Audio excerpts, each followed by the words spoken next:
Welcome to PG academy. आज हम 6 अगस्त 2025 के करंट अफेयर डिस्कस करेंगे। First question is world lung cancer day कब मनाया गया है? 1 अगस्त को मनाया गया है। आंसर है 1 अगस्त है। हर साल 1 अगस्त को दुनिया जागरूकता फैलाने, शीघ्र पहचान को प्रोत्साहित करने और निवारक उपायों को बढ़ावा देने के लिए एकजुट होकर विश्व फेफड़ों के कैंसर दिवस मनाती है। राष्ट्रीय पर्वतारोहण दिवस हर साल 1 अगस्त को 2 उत्साही पर्वतारोहियों बॉबी मैथ्यू और उनके दोस्त जोश मेडिगन की उल्लेखनीय उपलब्धियों के सम्मान में मनाया जाता है, जिन्होंने न्यूयॉर्क में एंटीरोडेक पर्वत की 46वीं चोटी पर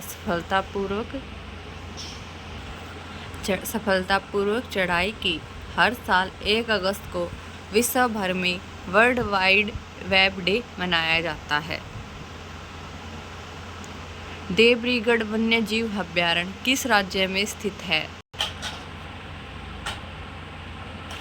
ओडिशा ने Ankur Atal network for knowledge urbanisation and reforms नामक एक नई रणनीतिक शहरी परिवर्तन पहल की शुरुआत की। भारतीय तटरक्षक बल ने ओडिशा में ऑपरेशन ओलिविया आयोजित किया। ओडिशा के सिमलीपाल को आधिकारिक तौर पर राष्ट्रीय उद्यान का दर्जा दिया गया। भारत का सबसे बड़ा पेट्रोकेमिकल संयंत्र ओडिशा में बनेगा। मदर्शन पटनायक को यूके ने दी फ्रेडरिक्सन एंड मोस्ट पुरस्कार दिया। नेक्स्ट क्वेश्चन इज मेघालय अनानास महोत्सव का तीसरा संस्करण कहाँ आयोजित किया जा रहा है? आंसर इज नई दिल्ली। नई दिल्ली में आयोजित किया जा रहा है। नेक्स्ट क्वेश्चन इज सीनियर पुरुष राष्ट्रीय फुटबॉल टीम का मुख्य कोच किसे नियुक्त किया गया है? आंसर इज खालिद जमीर को नियुक्त किया गया है। संसद टीवी के नए सीईओ के रूप में उत्पल कुमार सिंह को नियुक्त किया गया। अनुराधा ठाकुर को आरबीआई केंद्रीय निदेशक मंडल में निदेशक के रूप में नामांकित किया गया। एसोकम ने निर्मल के मिंडा का वरिष्ठ उपाध्यक्ष नियुक्त किया। इंदिरा गांधी राष्ट्रीय मुक्त विश्वविद्यालय में नया कुलपति प्रोफेसर उमा कांजीलाल को नियुक्त किया गया। महिला premier league franchise UP warriors का मुख्य कोच अभिषेक नायर को नियुक्त किया। बीमा विनियामक आरडीआई के नए चेयरमैन अजय सेठ बने हैं। अजय कुमार श्रीवास्तव को एचएएल के नए निदेशक के रूप में नियुक्त किया गया। Next question is Vikram Sarabhai अंतरिक्ष केंद्र के नए प्रमुख के रूप में किसे नियुक्त किया गया है? आंसर इज ए राजरंजन को नियुक्त किया गया है। नितिन गुप्ता को राष्ट्रीय वित्तीय रिपोर्टिंग प्राधिकरण एनएफआर के अध्यक्ष के रूप में नियुक्त किया गया। पुनीत गोयल को मणिपुर का नया मुख्य सचिव नियुक्त किया गया। संजय कौल को गिफ्ट सिटी का प्रबंधक निदेशक और सीईओ नियुक्त किया गया। Hemant Rupani Hindustan Coca Cola beverage के नए सीईओ नियुक्त हुए। कर्नाटका बैंक के अंतरिम MD and CEO Raghavendra Srinivasan Bhatt बने हैं। आर दोस्वामी एलआईसी के नए एमडी एंड सीईओ बने। अभिजीत सेठ राष्ट्रीय आयुर्विज्ञान आयोग के नए अध्यक्ष बने हैं। सोनाली मिश्रा को आरपीएफ महानिदेशक के पद पर नियुक्त किया गया है, जो पहली महिला है जिसे पहली महिला नियुक्त किया गया है। नेक्स्ट क्वेश्चन इज किस राज्य सरकार ने हेरिटेज खेलों पर से प्रतिबंध हटाया है? Answer is Punjab. पंजाब ने पारंपरिक खेलों पर से प्रतिबंध हटा दिया गया। पारंपरिक खेलों से पंजाब सरकार ने ऑपरेशन जीवन ज्योति शुरू किया।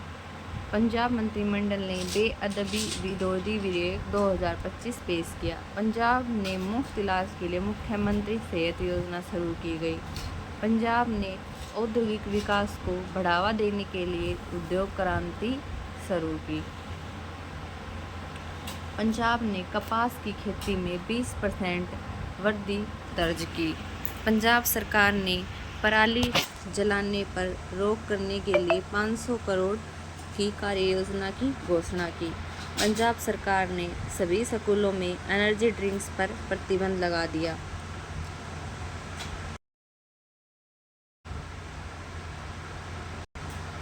दुनिया का पहला मेडिटेशन सेंटर वाराणसी। दुनिया की सबसे बड़ी ऑफिस बिल्डिंग सूरत। भारत की पहली transmedia entertainment city Amravati. UNESCO city of gastronomy में नामांकित लखनऊ। भारत की पहली नाइट सफारी लखनऊ। भारत का पहला e waste eco park Delhi. दुनिया की पहली सोलर सिटी सांची। देश की पहली traffic light free city Kota. देश का पहला भिखारी मुक्त शहर इंदौर। देश की पहली wetland city Indore plus Udaipur. Bharat का पहला गोल्ड एटीएम हैदराबाद।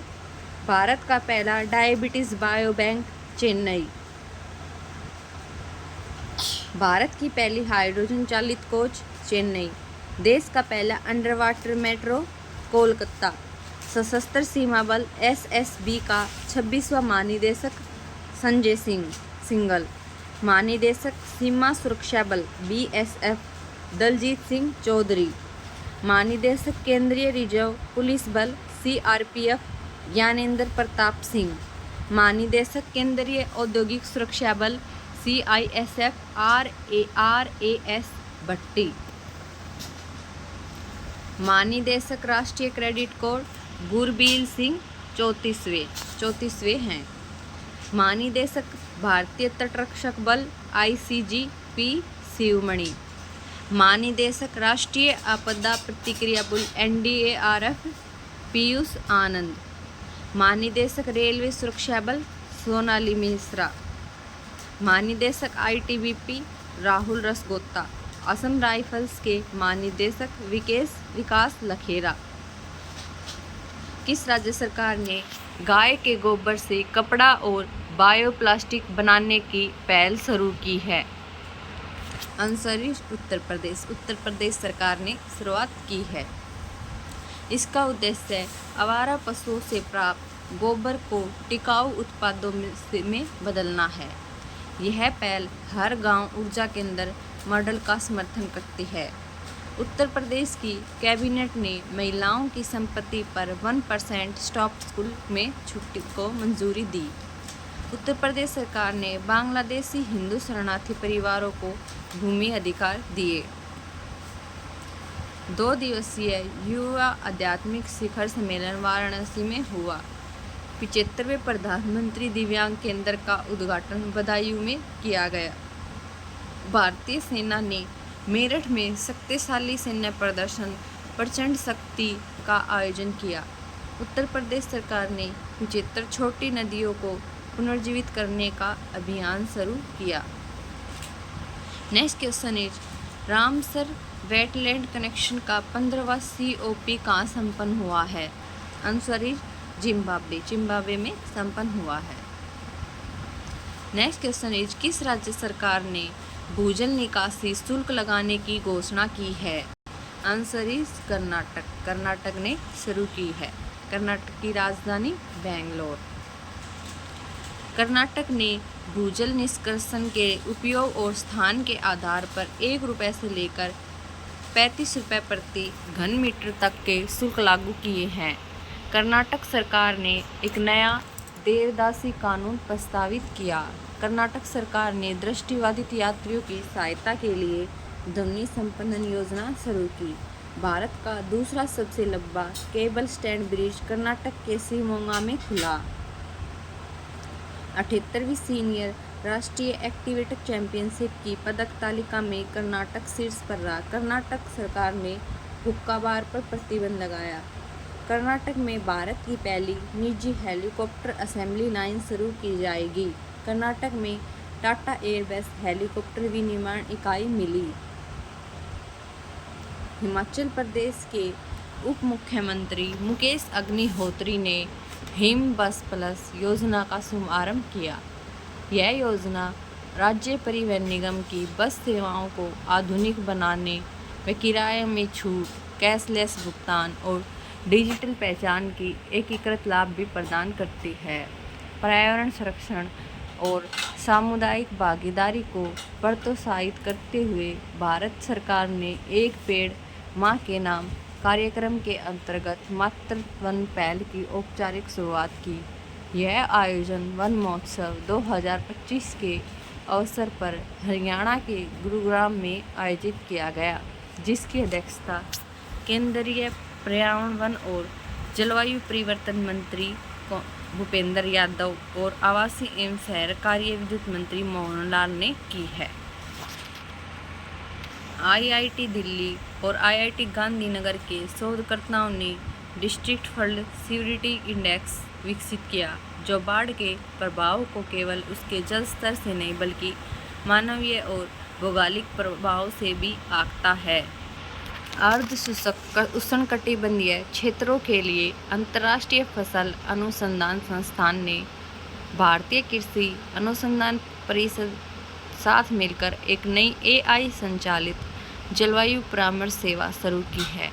हैदराबाद में एक कार्यशाला में शुरू की गई है। इस पहल का उद्देश्य है छोटे किसानों को व्यक्तिगत वास्तविक समय की जलवायु संबंधी जानकारी प्रदान करने और उन्हें सशक्त बनाना है, जिससे उन्हें जलवायु परिवर्तन के संदर्भ में बेहतर निर्णय में मदद मिल सके। भारतीय तीरंदाजी संघ ने देश की पहली फ्रेंचाइज आधारित तीरंदाजी लीग की शुभारंभ की घोषणा की है, जिसमें कंपाउंड और रिकवर दोनों तीरंदाज भाग लेंगे। अक्टूबर 2025 में होने वाला यह आयोजन दिल्ली के यमुना स्पोर्ट्स कॉम्प्लेक्स में 11 दिन तक चलेगा, जो भारतीय तीरंदाजी के एक ऐतिहासिक क्षण होगा। भारत में पाम तेल का आयात घटा, सोया तेल का आयात 3 साल के उच्चतम स्तर पर है। Thank you. Do like, share and subscribe PG Academy। Thank you.